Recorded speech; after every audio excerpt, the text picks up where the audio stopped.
Hello and welcome to another episode of Chit Chat and All That with me, Amanda Prowse. And me, Penny Dommett. Thank you for joining us around the kitchen table yet again for another edition. Can I just say, so as we all know, for anyone who's listened to more than one episode, which hopefully is everybody, that you're not known for your adherence to the clock. Should we put it that way? I do really try. And I mean, I am really sorry. And I do go through phases where I do get here on time. I think you're referring to the one day you arrived 8 hours early and are going to literally remind me of that for the rest of our lives. Because it's as though it's an allowance. You've got 8 hours to make up. Yeah. Yes. But this morning you did an absolute peach pen. I loved it. You said, I'll see you at 9:30 in the morning. I said, fantastic. So I don't need to tell you, but I set my alarm at 6:30, even though I did. Got up, took the food delivery in, did a couple of loads of laundry, fed the dogs, walked the dogs, wrote 300 words, even put my hair up, even put a little bit of blusher on for you, Pen, because I looked like I'd slept in a crypt. And then I sat there and I waited, and 9 o'clock came and you weren't early, and 15:15 and 30:30. You should definitely be here by now. Nothing. And then I'm aware, I'm sat around the corner in a little room and I hear the back door open ever so gently as though you're trying not to ring the bell that we've got hanging up. And then I hear you creep into the room and I've worked it out.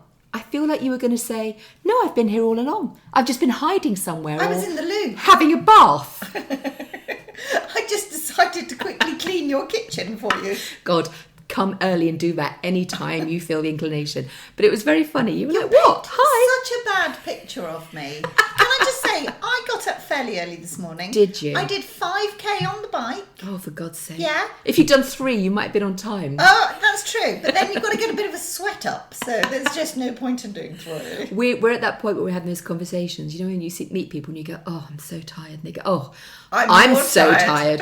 In fact, it's a competition, is it, between married couples who slept the least. So I'll say, oh, I had a terrible night's sleep. So he'll say, I had a terrible night's sleep. I was awake all night. It's like, right, why weren't we both chatting then? Why was it every time I turned over, there you are, snoring and farting? Don't talk to me about snoring. Do not talk to me about snoring. Sore point, Pen? Well, it's just so, isn't it frustrating? But Rob's getting used to it, is he? Actually, I do snore a bit, apparently. I do snore. But I bet you talk. Yeah, I do, actually. I'm going to tell you, we've had this discussion about dreams. Yes. And how I was saying, I don't dream. I've never had dreams. I don't really dream. I had a dream last night about you. Was it a good one? We went to a party together. We would. Yes. I had on this amazing pink dress. It was absolutely fantastic. Weirdly, in my dream, I'd lost about 4 stone. It was amazing. Nothing left of you, Pen. It was really good. I mean, I looked great, even though I say so myself. Very hustly and bustly. You know how in dreams sometimes you know the place, but when you wake up, you can't think where it is? Yes, yeah. Anyway, having this lovely party. Where was it? When? Where? Where? In a house or a barn? Yes, or sort of like a house, and there were fairy lights, and it was all lovely, and everybody was chinking glasses. It was all very lovely. Gorgeous. I don't know what you had on. Something weirdly, stunning. I know I had a lovely dress on. Was that my pyjamas? I don't know. But then an awful thing happened, because I remember waking up in my dream. I woke up at this party on the floor thinking, oh my God, I don't know why I fell asleep. Then I caught sight of my reflection in the mirror, and you were laughing in the other side of the room, and somebody had drawn all over me in permanent pen. I was covered in patterns all over my face, all over my arms. That is so in weird. Permanent pen. And I was going, Mandy, did you do this to me? It's not funny. And you thought it was hilarious. Oh, I'd never do that, Pen. And furthermore, Penny, I would never let someone do that to you. What does this mean? And thirdly, I would never let you fall asleep on the floor. I'd put a little cushion under your head and a blankie. I wouldn't let it happen. But that obviously means something. That's so strange. Very odd. Yeah. I wasn't laughing. I wasn't laughing. I feel like I should apologise for something I did or didn't do in your dream. But that's odd that I remembered it. Very odd. Although we were talking, because I did tell you on the phone yesterday that I had a bit of a... Well, I should say, Simeon and I went out for a fancy pants supper on Saturday night. So exciting. And as you know, we never do anything fancy pants. Because I'm always at home, always in my PJs, never brush my hair, always working. I know you do. And I do occasionally come to the pub, if I'm pressed. Yeah. But we were invited to go to Tom Hambleton, who won MasterChef The Professionals. I think it was 23. The most incredible talent. I mean, he is, I'm not a foodie, I'm not a food blogger or a writer or anything like that, but he is so clever. The pictures so lovely. amazing. So we drove all the way out to just near Winchester, his place. He's got a restaurant called The Avenue at Lainston House, which is incredibly beautiful. And we had this amazing meal, and it's like a million tiny morsels. Yes. But every morsel was absolutely, delicious. And the first little dish come up and I thought, we're going via the chippy then on the way home, But no, after about halfway through, I was stuffed. It was absolutely... But it's nice as well because it's not... You don't feel overly full. No. But you just feel like you've had a lovely meal. Yeah. I didn't have that Christmas dinner bloat. No, exactly. And it was such beautiful ingredients. I mean, just really, I honestly, so many lovely things. But it looked so artistic on the plate. Oh, it was. It was like art pen, it was fantastic. But halfway through, I got ready earlier on. I did all my hair and makeup. I thought I'm going to make an effort. Simeon's birthday, and it was celebrate my book launch a bit. So we go in this stunning place, and we had a little drinky beforehand, in the little room. Oh, yes. I had a alcohol-free gin and tonic. Ooh. Very nice, actually, Yes. very nice. And we go and sit down, and I eat my starter, or one of my little courses, and one of the dishes had like a crab mayonnaise kind of thing with it, and I dropped it down the front of my silk dress, and it just landed in this big, huge orange splat down the front, and Simeon was laughing, saying, well, you look nice for about 8 minutes, ruined. And as I looked closer and was trying to wash it off with a bit of my gin and tonic dipped in a napkin, I realised my dress was on inside out. Oh, no. So up the side of my sleeves was a seam, and on the back was a big label. I was just about to say. For anyone behind me. Yeah. 16 to 18. Oh, you've done well, love. Well done. Honestly, I was so embarrassed. I said, what do I do? And he went, well, you can't do anything because it was done. So I just sat there all night, big pockets flapping out the sides of the dress. Well, no, see, I'd have gone straight to the ladies and taken it off and put it on the right way round. Couldn't be bothered, Pen. Bad luck, isn't it? Is it? Yeah. If you No. if you put something on inside out, it's bad luck to change it around. At least that's what my nan used to say. But then she also used to say, also used to say, if you cross someone on the stairs, you're going to get pregnant. I thought that was if you had a black cat walk in front of you. You Black kittens. Twins. Black cat walking past you on the stairs. Very bad. Yeah. Yeah, all weird Whilst things. there was a ladder above you. Exactly. And you saw one magpie. But look, hello. But luckily I'm not superstitious, as we've already put to bed a few episodes ago. But yeah, I had me frock on inside out. Oh. I wouldn't ever, I just couldn't do that. I mean, that would send me into a flat spin. Really? I wouldn't enjoy the evening at all. Well, the evening had already been partially ruined for me, even though it was absolutely stunning and fantastic. I can't wait to go back. Before that, Pen, I always wear mascara. That's my one thing I do wear. I don't wear anything else, but I do wear mascara. And when I go out or doing something a bit, that requires a bit of a face on, I like a bit of a dark lippy. And I like it, and it makes my teeth look a bit whiter because they're quite yellowy. And I thought, no, I'll do that. Got in the car, drove 140, whatever it is, miles, and then realised I'd left my lipstick at home. So I had no lipstick. You could have chewed your lips a bit. Yeah, I did. I punched myself in the mouth. But it kind of threw me a bit. I was like, I haven't got my lippy on. So already I felt a bit, Yeah. I'm with you on that. I like a little bit of pale lipstick. as you have on today, you look very pretty. Yes, thank you very much. Thank you very nice. much. We've both gone for the can't be bothered to wash our hair, shove it up Yeah. look today. Well, no, that's my excuse is I'm having a facial. Oh. It's just wonderful. Never had one. Oh my gosh, I can't believe you've never had one. Would you like mine this afternoon? No, but that's really sweet of you. Thank you. And very kind. I would give it to you. I know you would, and I know how much it means to you, so that means a lot. Honestly, not quite as wonderful as my reflexology, but Yeah. I have reached an age now where I have decided. I decided this a few months ago that I need to look after myself. Yeah. And that things like an hour's reflexology or the odd facial a couple of times a year is really relaxing and good for you. And Penny, why not? Can we just listen to ourselves right now?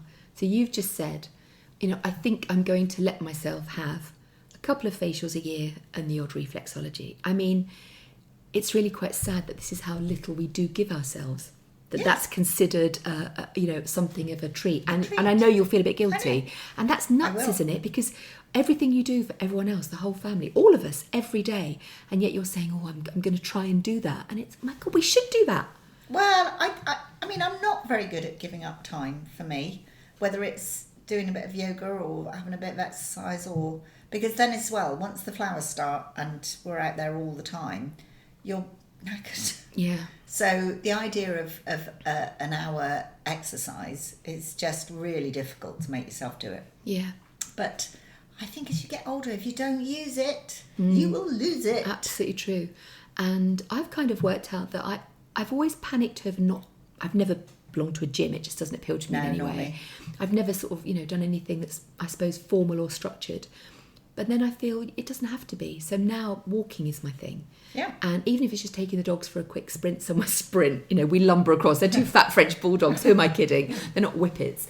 But yeah, quick little amble with the dogs. You'll be swimming again soon. I will, hope so. But and you were really good at doing that every single day. I did. I loved it, Pam. But then doesn't it mean as well for you?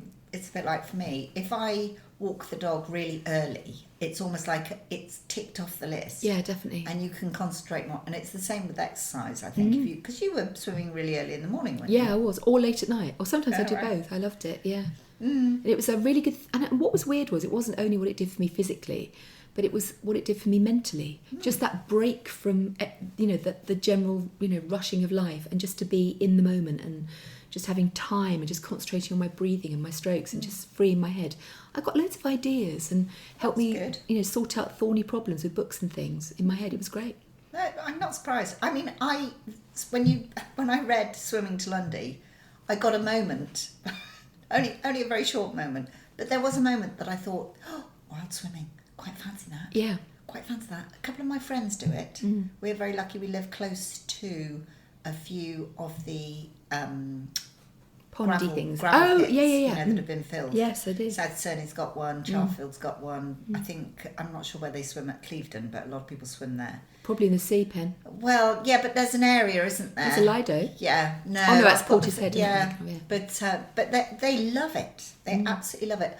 I'm not so keen. I think it depends, and I think, and actually, I did an online book club last night for a fantastic group of women. It was such a giggle; they were brilliant. And funny enough, the book they read was Swimming to Lundy. And we do like a Teams or a Zoom, and they can ask me questions, and I get invited to a lot, and I love it. It's just a really nice chance to interact with readers. And one of the biggest questions was, do you wild swim? Do you swim in the sea? If not, why not? And I said, I'm not very good about stripping off and putting a cosy on. And this woman, she said, no one cares, and the sea cares even less.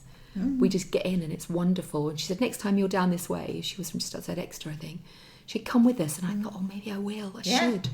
But Tory it is, isn't it, yes. in Swimming to Lundy. You've just said how much you hate the idea, and that really comes across. At one point, she drops her towel, doesn't she? And she's mortified by the fact that somebody has seen her in her costume. Which is so bonkers, isn't it? Because no one does care, and certainly not as much as you do. No. But I need to get over that self-conscious thing. But also I'm I think probably healthily afraid of the sea. Oh, and me. Yeah.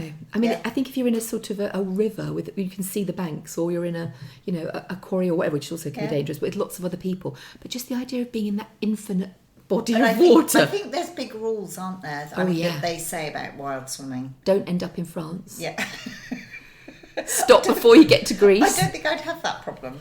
But Shipping lane. Yes. I've got the right of way. I can see you waving your arms. But you're not supposed to swim on your own anyway. No, that's the golden rule, and also you have to have one of those luminous floats coming up your bum. I don't think it's actually attached to your bum, but it sort of hovers about. I don't know. I don't do it then. But yeah, it's and actually, whilst we're on the subject of your books, I have just finished Waiting to Begin. Oh, I love that one. Took me a while to read that one. I don't know why. What with other books and stuff, because I only actually read a physical book just before I go to sleep at night. And so it's your fault. I was up late, and that's why I was late this morning. There you go. It's your fault. Oh, I see. I knew it would be. But I like also, Waiting to Begin. I love the fact it is. It's a really, really, and it's not very often I actually got very teary Oh. Very tearful. What bit, Pen? Can you remember? The last chapter. Oh, yeah. Last Yeah. chapter. Yeah. I mean, I'm pretty stoic when it comes to books. She's hard as I nails. was like, Oh. Robert came in, because I was in the bath. Yeah, obviously. And he went, oh, what's the matter with you? Sorry, readers, for that. I can hear the reverb from here. Sorry. Pen. It was really... And there's a Pippin in it. There is a Pippin in it. Guess who that was named after? Little Pippin. Little Pippin. We've had a Pippin and a Penny. Next book, there might be a fireman finger. Odd character. Strange name to be christened, but I'm glad you liked it. I loved it too, It was really lovely. Really lovely. The only thing that put me off... Oh, here we go. I was pausing, waiting for... You know what I'm going to say. I know what you're going to say. Go on. You know what I'm going to say. Name. No. I actually loved all the names. Marvellous. I really did love all the names. Winning. Marnie. I love Marnie. I love money. The cover was a bit dull. Penny, just stop holding back. Just tell me what you think. Because I don't understand the cover. No, but can I tell you why? Why? Go on. Because since Waiting to Begin came out, which I think was probably 6 years ago, Yeah. I've had a complete revamp and overhaul of my covers. You have, and I love them. Yes, and so you're probably comparing it. Yeah. And I would say that Waiting to Begin was probably of its time. And as you know, covers go in fashions and they go in phases. True. And we are looking at my whole back catalogue of covers.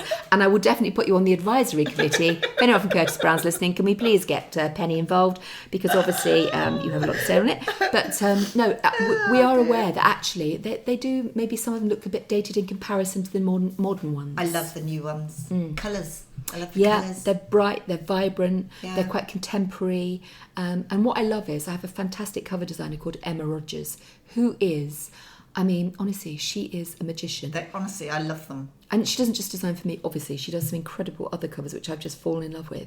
But the clever thing is she'll put something subtle, and I know we've touched on it before, something clever or subtle, just to let you know that the story isn't quite twee, or it's not necessarily... Like the sharks in Swimming to Lundy. Exactly that. Yeah. Or in This One Life, you've got a suitcase where she's travelling, but it's sinking in the water, and all these little subtle things. In fact, the one that comes out next, so I've got a new book out in January. I've just had a eureka moment. What was it? The ducks. Yeah. Oh, yeah. For people reading it, enjoy. You're so funny, Penny. And I'm afraid funny. we can't talk anymore because that is actually a spoiler, so we can't mention any more about that. But yes, the ducks. But Ever After it's called, and it's a story about someone who is widowed and has a very, as she sees it, a very busy and fulfilling life, and then falls in love in a most unexpected way with someone who it's most unexpected. And it's the twists and turns that takes, and whether she's ready to actually take the leap and fall into this new love affair, and the consequences of that on her family and her community. But it's just great. I love it. That's Ever After. And the cover for that, when I saw it, I was like, wow, it made me want to pick the book up and read it. So as we know, we all do judge books by their covers. So I hope it has that same effect. Oh, yeah. I mean, I can't wait to see that one now. It's a goodie. Also, Pen, I made a bit of a confession to someone this weekend, my mother, and she was so horrified. She said, I can't believe that, Mandy. And I said, no, it's true. And she said, does Penny know? And I went, no, I don't think Penny does know. You should tell Penny. So it's almost like a duty of care that I have something to share with you. Oh my gosh. So I said to my mum wears that perfume. I can't know if I'm allowed to say the name of the designer, so let's call her Jo Malone. And it's very freesia and pear and rosy and floral. And every time she gets in my car, I'm like, oh gosh, it's so... You don't like it? It's so strong and so overpowering. And she said, I don't know, you hate my perfume. And I said, Mum, I really don't like the smell of flowers. So she said, what do you mean you don't? I said, I never have. I don't like the smell of flowers. I don't like them. But that's a very big general brush you've painted with there. It is, but those floral sweets. It's like when I smell roses, it makes me... Oh, really, roses? I hate it. Because a lot of people don't like scented narcissi. That bridal wreath, that really strong scent. Jasmine, narcissus, Jasmine's roses. a bit the same. The only one I think is passable, and and arguably I don't even know it's a flower, is lavender, which I think is much more herby and slightly medicinal. Yeah. Love lavender for a million reasons. But flowers, I would never choose a floral scent. I don't like the smell of flowers in my house. I bet you, if you Googled the base notes of your favourite perfume, which is Clinique Happy, it will be floral. This is the weird one. Yes, you're right. But my preferred scents are things that are musky, like oud and amber and tobacco and leather and wood. I like that. Very masculine smells, I would imagine. There's a very lovely Jo Malone called Wood. Is it Wood, Smoke and Sage? Something like that. Nikki wears that. Yeah, something in sage. Yeah. I love that. Yeah. Absolutely love that one. See, sage I love, rosemary I love, herbal, something like herby. But you know that sweet floral scent. But happy is very light, but I can't smell it anymore. Yeah, that's the trouble. That's why I like to choose which scent I'm going to wear depending on how I feel. Yeah. Whereas when you just have the one, like me, it's not even an issue. No. Question. No, I can't do that. Is there a smell that you can't stand that other people like? I don't like lilies. Oh, actually. no. Lilies are really, they're just too strong Cloyy. for me. I don't like lilies. Cloying. I think that's the thing. Don't like lilies. And as I said, narcissi. I don't know that smell. I can't. Yeah, you would. You would if when they come out. I'll bring you some.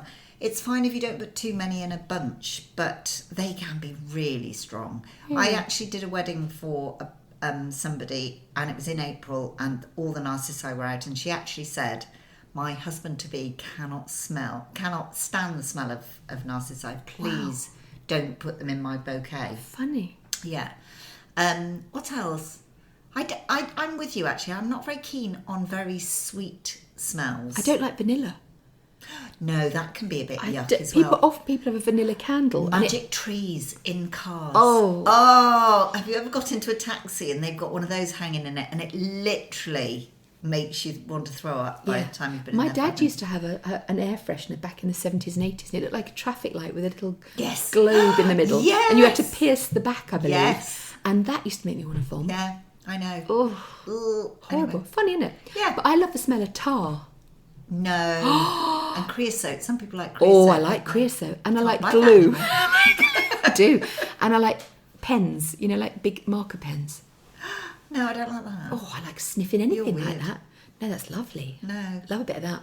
In fact, when I was a kid, I'm sure I haven't invented this. I vaguely remember my nan on the street where she lived in the East End, if anyone had a chest complaint, they'd take them out and make them breathe in the tar fumes.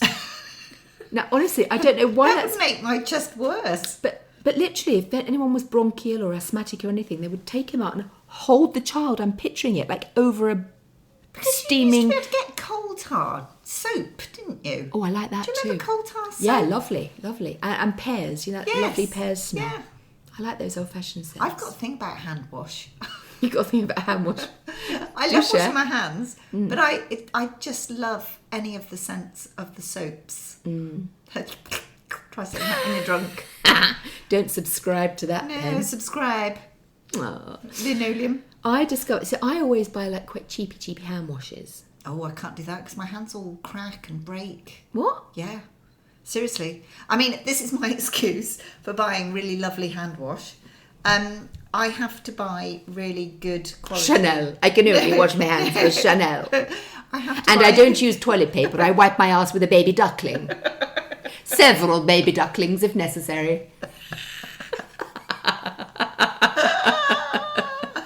Sorry, Pat. Remind me to tell you about Pippin and the pigeon. I will. Wow.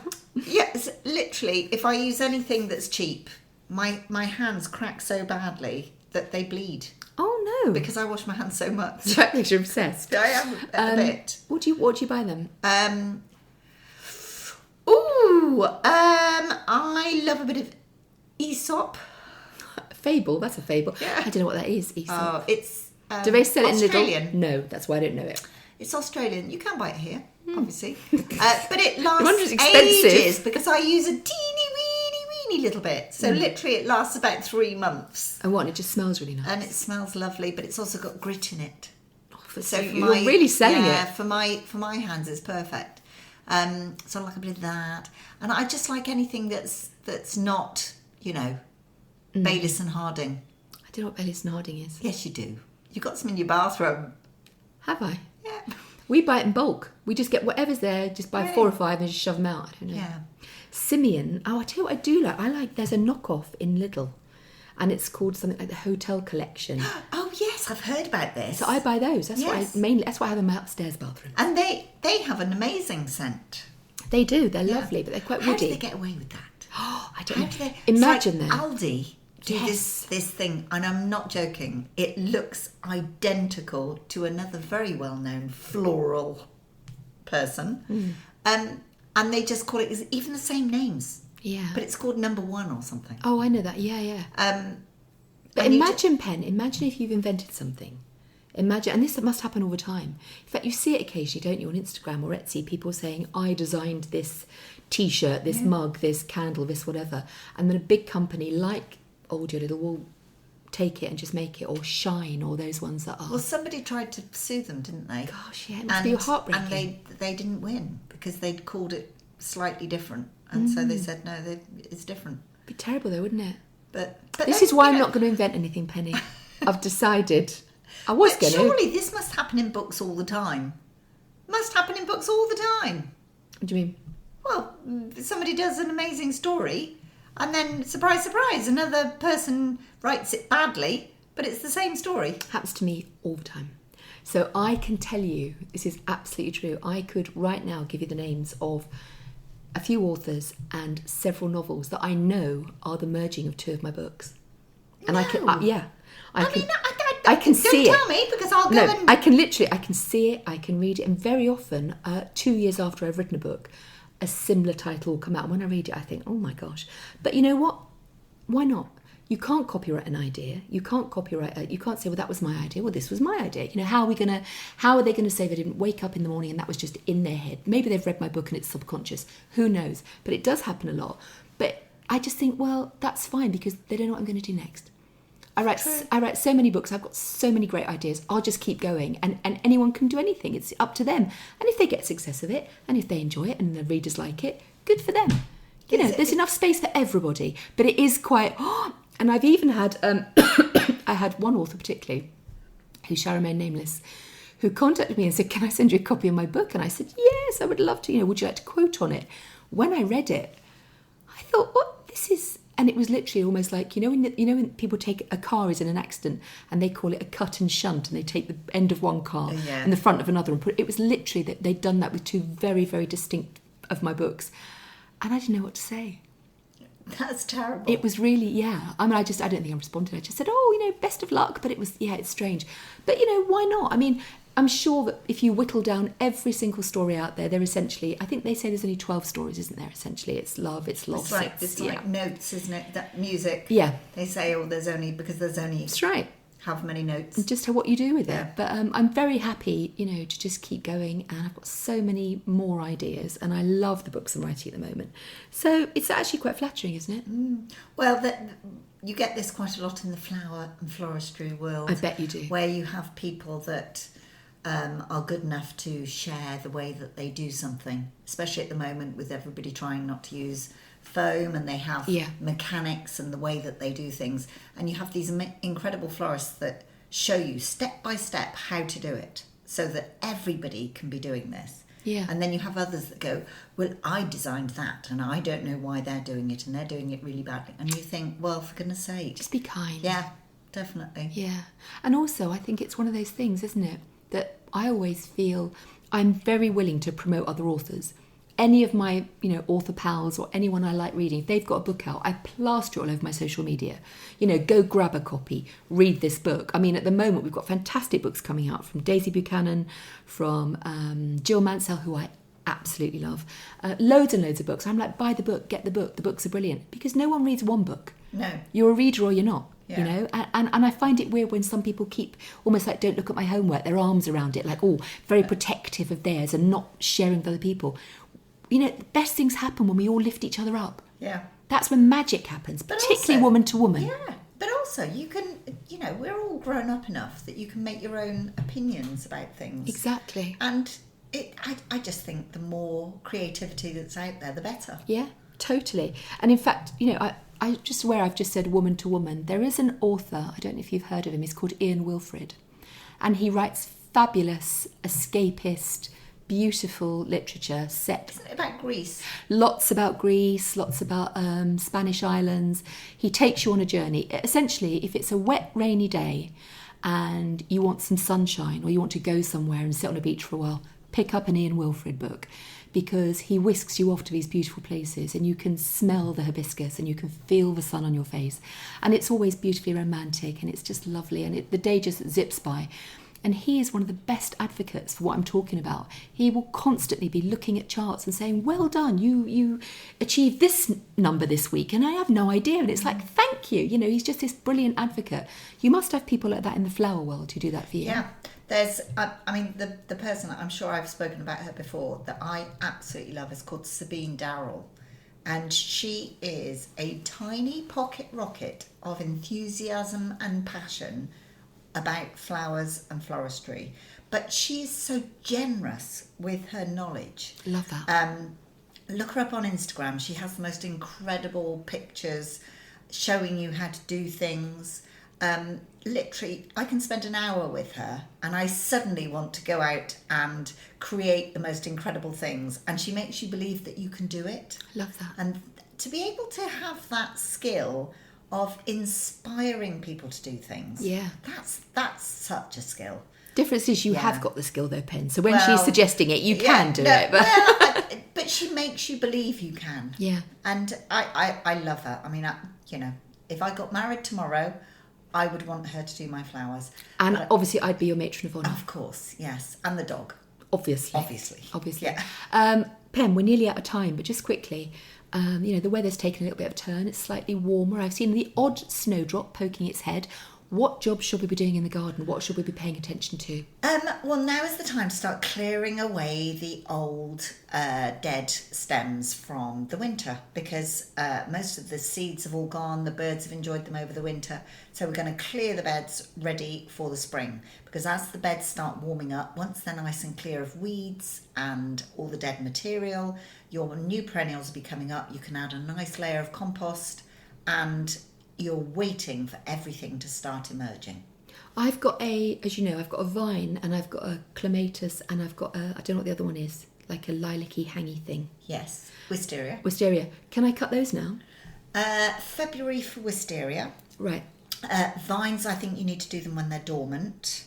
They're quite difficult vines. Yeah, I don't do anything to them. But again, it depends on whether you want them for grapes or whether you want them just as a coverage. They can go a bit crazy, can't they? Yeah, mine have. But wisteria is February. Right. And clematis, this will sound How do you say it? Clematis. What was I saying? Clematis. I think, do you know what? Potato. Latin is something that we weren't around to be privy to. So say it how you want to say it. Perfect. But depending on which variety it is, so if it flowers early, don't touch it now. Right. If it flowers June time, really you don't need to touch it unless it's out of control. On the other hand, if it flowers late in the summer, you chop it back now to waist high. Right, okay, wow. So just need to know when it flowers. But you're not going to kill it. So do you know what? Famous last words. No, honestly, you're not going to. We will get out there. Perhaps we'll get out there this week if you've got a spare 2 minutes. That would be lovely. Bit of therapy. I have visited my tree this week. Good. She's doing very well. She's very happy. Good. I said, how are you, little Cheryl Cherry? She went, I'm very well, thank you. Oh, that's really good. Yeah, you wait till it flowers. You'll love it. I saw the thing you posted on Instagram, which showed my tree, but one in bloom. Yes. And, I can't wait. Do you know what colour it's going to be, or is it impossible to tell? It's pink. Oh, it's definitely pink. Yeah, it's definitely double pink. Oh, Penny. Comes out double pink every time. Absolutely can't wait. It's beautiful. Right, my love. Well, there we are at the end of another fantastic episode that has flown by. Lovely chatting to you this morning, Pen, particularly with the sun behind you and that little halo glow you've got going on. At least you didn't hang the curtains this week. I didn't dare, love, honestly, after the flack I got last time for asking my husband to put the blanket on the pitchfork. Anyway, until next time, thank you so much for listening. You know where to catch up on all previous episodes from wherever you get your podcast from. Please tell your friends, give us a like, follow, you know the drill. Until next time, take care. Bye-bye.